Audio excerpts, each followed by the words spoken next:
All right, little quick review of this week's material. Week 2, you are checking out chapters 3 and 4. Both these chapters are about European colonization of the New World, which we started last time in chapter 2. Chapter 3 focuses on southern settlement, so it does discuss some of New Spain, especially these settlements that New Spain is making up into what is now New Mexico. Notice Spanish settlements tend to be in what had been the Aztec Empire. Lots of wealth coming out of this area in the form of silver that's mined from these areas. A lot of that labor going into those silver mines begins as Native American slaves. Later, as Native American populations decline, African slaves will fill that labor source. Notice there's not a lot of Spanish activity up here into what we now call California. At the time it was called Alta California, Upper California. The Spanish don't really start their series of missions in California until another 100 years or so from where this map is, 1600. Really key to the Spanish in the Americas is Florida. Spanish Florida was vital to them protecting their shipping. So what's going on here is all this wealth that Spain is sending home to Spain across the Gulf of Mexico and through the Caribbean is being raided by pirates. You've heard of the Pirates of the Caribbean. Well, that's why Florida is so essential to what Spain wants to do, because it provides them a base for protecting shipping against pirates and aggressive attacks against the pirates. And then chapter 3 begins our look at British colonization, which is going to be significant to our story because those British colonies become the United States of America after 100 plus years. The fact that Spain has Florida is it has a direct impact on where the British choose to colonize. The first attempts, I believe we came across this in chapter 2, here on Roanoke Island in modern North Carolina. Twice the British tried to establish a colony on Roanoke, and twice those colonies failed for a variety of reasons. But mainly the lack of success for the early British colonies, both here, twice on Roanoke, and then Jamestown, which is founded in 1607 and will ultimately succeed. But Jamestown went through a horrible 10 to 15 years of trying to establish itself in the New World, where people just died by the dozens of starvation, of disease, of, in some cases, violence, but for the most part, starvation and disease. And there were a lot of reasons for that. One of the main reasons being the people of Jamestown came because they thought they were going to find gold and return home with all that gold as wealthy people. Instead, there wasn't much gold around. They had to rely on Native Americans in the area for food. Then they made enemies of many of the Native Americans in the area, and were on the brink of disaster until, and you can see here are some of these native settlements. We group all of these native peoples together in what we call the Powhatan Confederacy. It's more of a convenience sake than suggestion that this was some sort of nation state. These were all fairly independently operating native groups who cooperated together in trade and in some cases in conflict. And so they're loosely allied with each other, hence the term Confederacy. So these are the people surrounding the settlement that's setting up right here on Jamestown, the first British settlement. And like I say, the people of Jamestown, they weren't coming for religious freedom. They weren't coming to escape tyranny at home. They were coming because things were really bad at home. They didn't have much opportunity at home, and they were seeking new opportunities. But specifically, they thought they were going to come get rich mining gold. This is John Smith, who sort of whips the colony into shape and gets people to actually start growing food and attempts to make some sort of inroads diplomatically with the Native Americans. And then it's this guy who marries Pocahontas. This is John Rolfe with his captive / wife, Pocahontas, who was daughter of the native chief, he introduces what actually does lead to prosperity for Jamestown, a strain of tobacco that grows well in the Chesapeake area. And tobacco is going to be the cash crop that makes the colonies here on the East Coast thrive. And this all becomes part of a system of international, well, really Atlantic trade taking place in the British colonies. We call it mercantilism because the mother country here wants to control all the merchandise that's flowing in what becomes known as a triangular system of trade. So Britain's colonies exist solely to make Britain wealthy. And that means Britain doesn't want its colonies selling its goods to any other country or buying goods from any other country.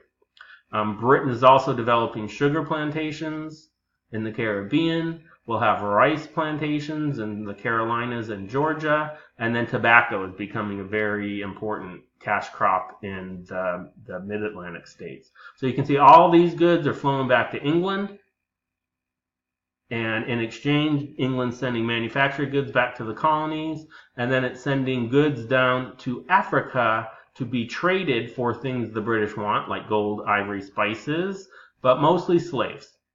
And those slaves are going across what we call the Middle Passage in slave ships to be forced laborers on the sugar plantations of the Caribbean, and later on the tobacco and rice plantations of the East Coast. This is a scene of what that Middle Passage was like for people who were just basically loaded onto ships like you would load cargo. And they spent anywhere from 6 weeks to 3 months in this condition as they sailed across the Atlantic Ocean. One big event that occurs in Virginia, approximately 70 years after the founding of Jamestown, is known as Bacon's Rebellion, where this guy, Nathaniel Bacon, gathers a whole bunch of angry former indentured servants who'd been doing the labor in the tobacco plantations. They're looking for more aggressiveness by the governor of Jamestown to help combat Indians on the frontier and to lower taxes. Long list of sort of civil demands that the Bacon followers of Bacon have against the government.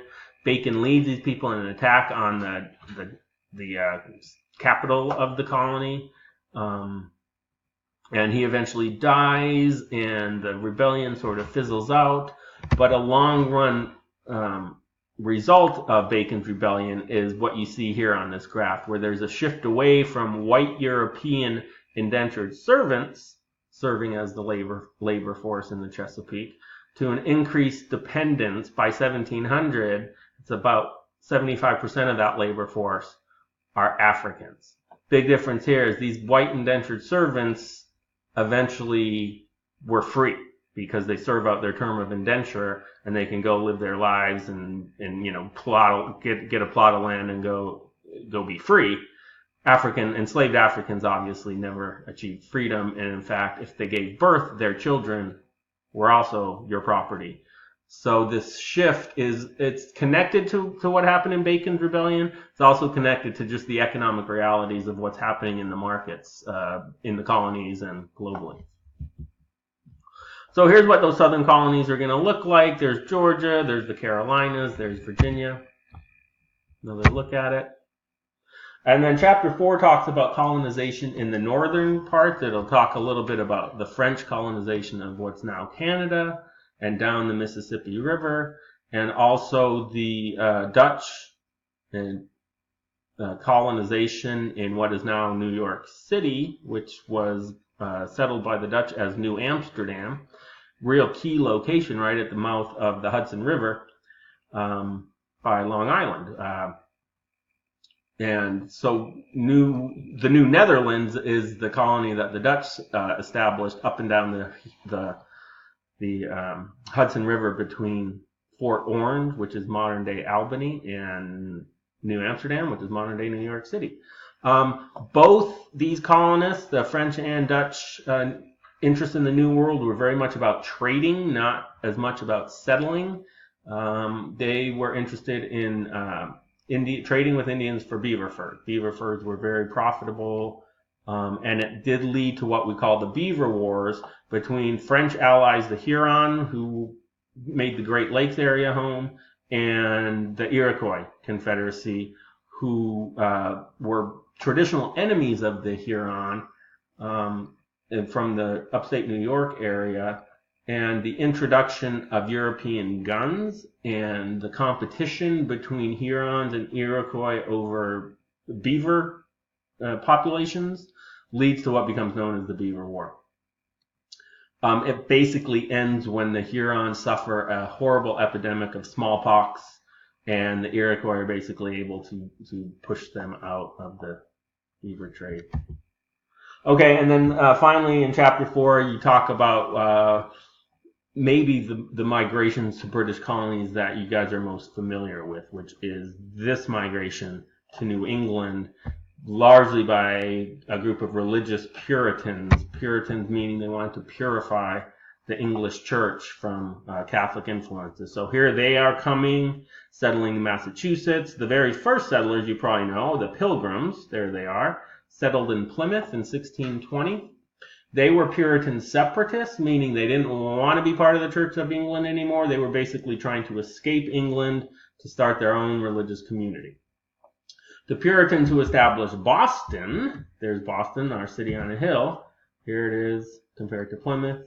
Here's the native peoples of the areas that they were settling.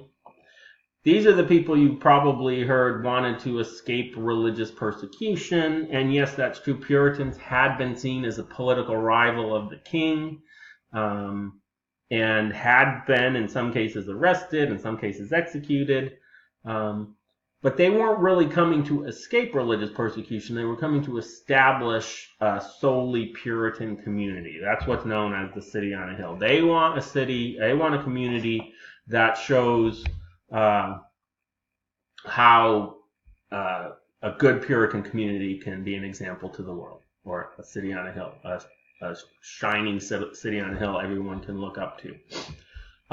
They grow rapidly. These are middle-class settlers. They're bringing their families. They're coming to settle. They're not coming to just get rich and go back home or establish plantations. There's no plantation agriculture to speak of in Boston or Massachusetts Bay, as the colony becomes known. It's very much about coming to form a new community, and you bring your family along. By the late 17th century, the population has grown significantly, and in 1675-1676 is one of the bloodiest conflicts ever fought among the British colonies, known as King Philip's War. King Philip was the name the British colonists gave to an Indian chieftain named Metacom, who had basically... he was a Wampanoag, and his father had assisted those pilgrims, and in fact the pilgrims in Plymouth wouldn't have survived without the help of his father, the chief of the Wampanoag, Massasoit his name was. But a couple generations later, it turns out these pilgrims and all the other Puritans who followed them to New England are just pushing the natives off the land. And so Metacom, the son, decides, okay, we've had enough of this, let's rise up. And it's quite an offensive against many settlements across New England. And the colonists finally solicit help from the Mohawk Indians up in this general area, who come in and help them defeat the Wampanoag Confederacy that had launched King Philip's War. It was a very bloody war. It affected, 5% of the population of the colonies died during this war. So if that was comparable today, that'd be millions and millions of people dead. Which is why this was such a traumatic event, and it's often seen as sort of leading to what we call the Salem witch hysteria, which saw hundreds of people accused of being witches in Salem Village, which was part of the war. Everyone who lived in Salem had probably severe PTSD as a result of what they'd witnessed and gone through during King Philip's War. And now there's lots of speculation as to why the Salem witch trials happened, but there's probably no doubt that the traumas these people went through during that violent period played a role. In Salem, there'll be